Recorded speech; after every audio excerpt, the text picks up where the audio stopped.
Hey guys, Andre here. Welcome to the video. Now that I've had some coffee and I'm alive, let's get into this.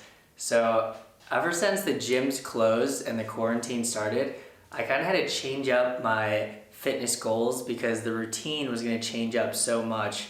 You know, I was originally planning on going on a steady bulk and trying to gain weight, but I switched that up and I decided I'd try to cut down a few pounds, get my abs coming in. So what I've been doing has been working out pretty well. I've been doing it for the past 3 weeks and I've lost 3 pounds, about 1 pound per week. And I'm gonna take you guys through what a typical day of eating looks like for me and give you guys some pointers if you guys are trying to lose weight yourself. All right, so I'll see you guys over in the kitchen for breakfast. So I've been on a massive French toast kick lately, and this recipe is gonna come courtesy of Greg Doucette, who's a bodybuilder who's been blowing up on YouTube lately. He calls this his anabolic French toast. So in this bowl, I have 4 servings or 184 grams of egg whites. Then I'm gonna add 2 whole eggs. To that, I'm gonna add a ½ teaspoon of your sweetener of choice. I'm using erythritol monk fruit extract, some good healthy dashes of cinnamon, pinch of salt. Normally you would add vanilla extract, but we're totally out, so this is gonna have to do. Whisk it all together. All right, then you just gotta add bread into it and let it soak it up. Giving it a toss occasionally, so it gets soaked up everywhere. I've got the oven heating to 350. Hit a pan with some non-stick cooking spray and get those slices in the pan.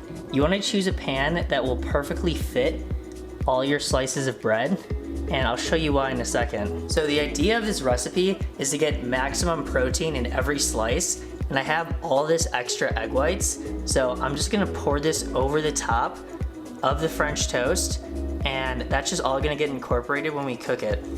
Now in Greg's instructions, he says to just cook this low and slow on top of the stove, but I find it's way easier to just put it in the oven on 350 and just let it go by itself for 15 minutes, and it's a lot more hands-off.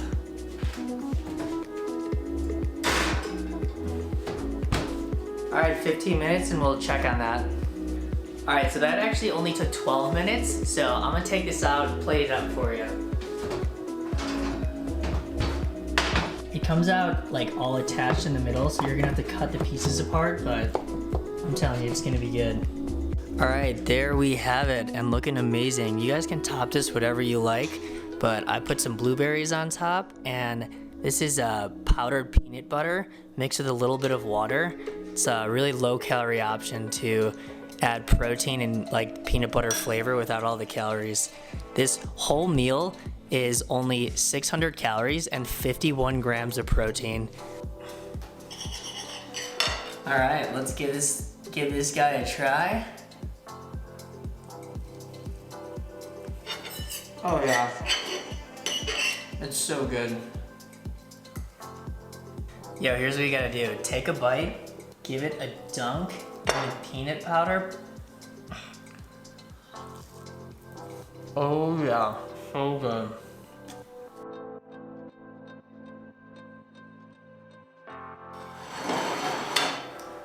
All right, meal number 1 down. I'm gonna throw the macros and calories on the screen right now. And if you guys are curious what supplements I take fish oil, magnesium, D3, and boron, which is supposed to help with natural testosterone production, and 5 grams of creatine every day. And I just take that straight to the dome with some water. All right, you guys know me, I'm still on that 10,000 steps a day grind, so I'm gonna go walk the dog right now, let this food settle, because I am super full from that meal. I can't believe it was only 600 calories. So I've got some tips for you guys if you're also trying to lose weight. It's all about calories in versus calories out. You really can't get around that. So you have to be tracking your calories. Get a food scale and weigh out your food and understand how many calories you're putting in your body on a daily basis, and it's gonna make a huge difference. The best diet is the one that you're gonna be able to stick to long term. So whatever that means for you, if you need to do keto or if you need to count all your macros, you know, whatever you're able to stick to in the long run is going to be the best diet for you. The key for me is flexibility. I don't want to be too strict on myself, or else I'm just going to go off the wagon and eat a whole pint of ice cream. So what I do is I only track my protein and make sure to hit a minimum protein requirement for the day. And then fats and carbs really don't matter that much to me. I just try to make sure that my calories for the day are under or at my goal. Now, if you don't want to be hungry all day, I advise you eat low calorie dense foods that will fill you up that aren't a lot of calories. So that typically means things that are lower in fat, because 1 gram of fat has almost double the calories of either like a carb or a protein. So like that French toast that I just had, I used primarily egg whites with only 2 whole eggs. And when I went to put it in the pan, I just used a quick spray of nonstick cooking spray instead of like throwing in a tablespoon of butter. Doing things like that are really gonna help to bring the calories in each meal down a lot more. You know what's actually been the biggest help for me is to just not buy calorie dense foods like peanut butter and chocolate and stuff like that, because nobody's perfect on sticking to a diet, and I crack sometimes too. But if the only things you have in the house are healthy, low calorie dense foods, then if you go off and like binge on something, you know, I'd rather binge on Greek yogurt with peanut butter powder and blueberries than to just eat a whole jar of peanut butter, because then you're really not gonna go that far out of line. My last tip is based off what I'm doing right now, going for a walk. Have a minimum step goal for the day. I make sure to hit 10,000 steps a day, and having this bare minimum fitness requirement for the day just means your body's gonna be burning more calories on a daily basis. And either you can eat more, so the diet's a little bit more sustainable, or you'll be in an even greater deficit and lose weight quicker. It's just about noon, and I'm gonna show you guys one of my favorites. This is low calorie pizza.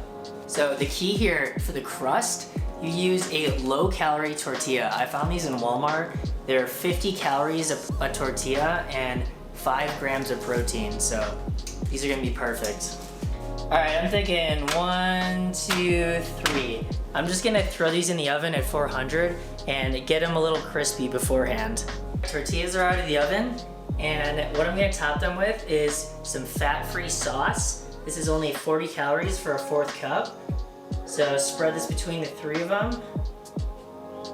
Now this sauce is pretty mediocre, so I like to spice it up with a little bit of salt, pepper, garlic powder, Italian seasoning, oh it's a lot, and red pepper flakes.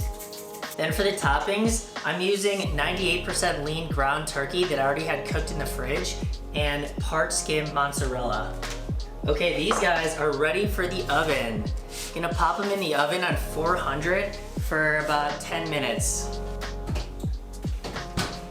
All right, you guys aren't even gonna believe this, but between the 3 of these pizzas, they're only 535 calories and 70 grams of protein.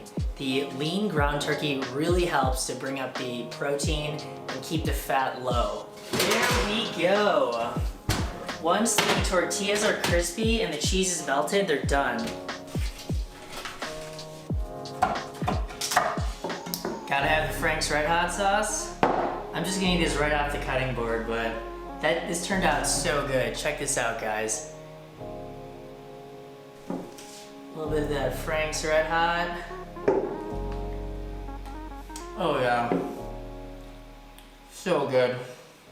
All right, that was so good. And now I get to eat 2 more. So good, guys, you gotta try this one.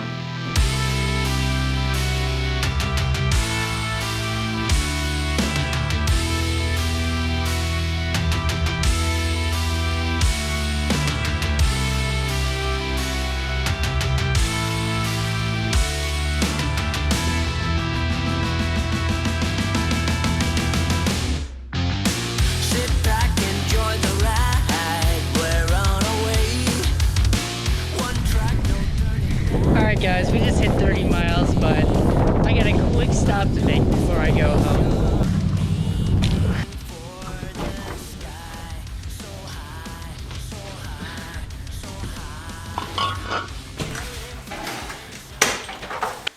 Alright guys, ride is done. Ended up being 33.5 miles. Had to pick up some raw milk on the way home, and you know we gotta hit that post-workout protein shake. Alright, here's what's going in the protein shake. We're doing 2 cups of raw milk kefir, 2 tablespoons of cacao for that chocolatey goodness, and do 2 scoops of plain whey protein, and then 100 grams of mixed berries.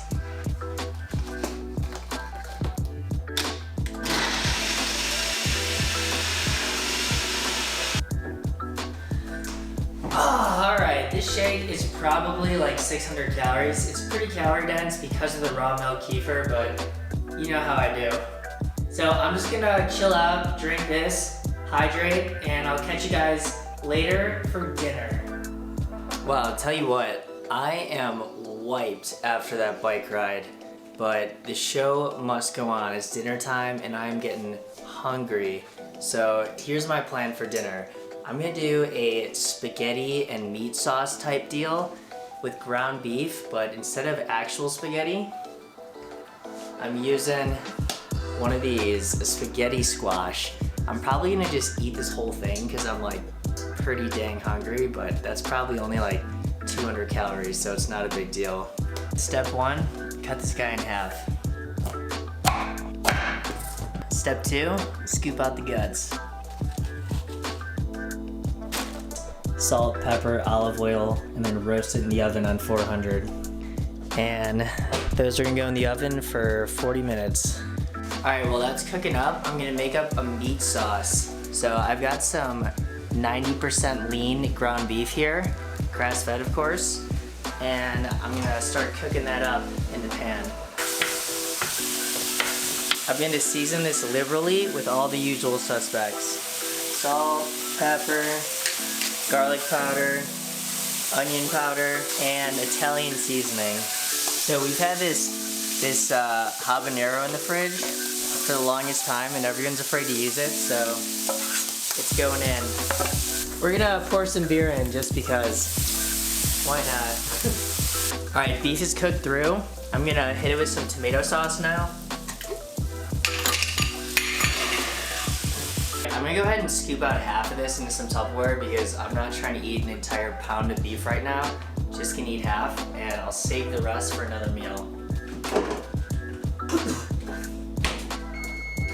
Alright, it's been 30 minutes, and I'm thinking that should be good enough. Okay, they're perfectly cooked through. Now, if you guys have never seen spaghetti squash, if you just stick a fork into it and pull, it goes into strands, almost like spaghetti. So I'm just gonna fork all of it out into the pot and then simmer it in the sauce. All right, there we go guys, it's all in the pan. This is looking super good. Just gonna throw on the usual finishing touches, some freshly grated Parmesan cheese, and a little extra Italian herbs. Here we go guys, this massive plate of food. I don't know how many calories it is. It's probably like 600. I haven't added it up yet. I'll put it on the screen now, but it's a lot of food for not a lot of calories, so I'm gonna dig in. Oh yeah, so good. If you guys have never had spaghetti squash, you gotta try it. It can fill that pasta craving without all the calories, which is sweet. That's a wrap on dinner. I'll tell you what, I am stuffed and I'm sweating from that one habanero that I put in here. It was really freaking spicy, but I'm probably just gonna go lay down now. Alright, so I was planning on doing my usual dessert of Greek yogurt mixed with peanut butter powder and blueberries on top, but then I noticed I had this in the freezer. This is Halo Top, and the entire pint of ice cream is only 300 calories. Oh yeah, nothing like opening up a fresh pint of ice cream. Yeah, this is what I was talking about earlier about making sure you keep low calorie dense foods in the house, because if this was a pint of Ben & Jerry's, I'd be eating the entire thing. So just don't even buy it, and then you won't eat it. Anyway, this is my little treat for doing that big bike ride today. I got some vanilla ice cream. I'm gonna sprinkle on some of this peanut powder, so it's like peanut butter and vanilla. And it's gonna be so good. Check that out. Oh yeah. So good. All right, there we go, guys. Halo Top is done, and that is all I'm eating today. So I will go ahead and put on the screen my total calories and macros for the day. And today, my calories and protein were a bit higher than normal, but because of that bike ride, I guarantee you I'm still in a deficit and I'm still gonna be losing weight. So I hope this video was helpful for you guys if you're also trying to lose weight. If you want to see some of my last videos, I'm gonna link one right here and right here. Don't forget to subscribe down below and hit that bell icon if you want to get notified every time I post a new video. Alright guys, I'll see ya in the next one.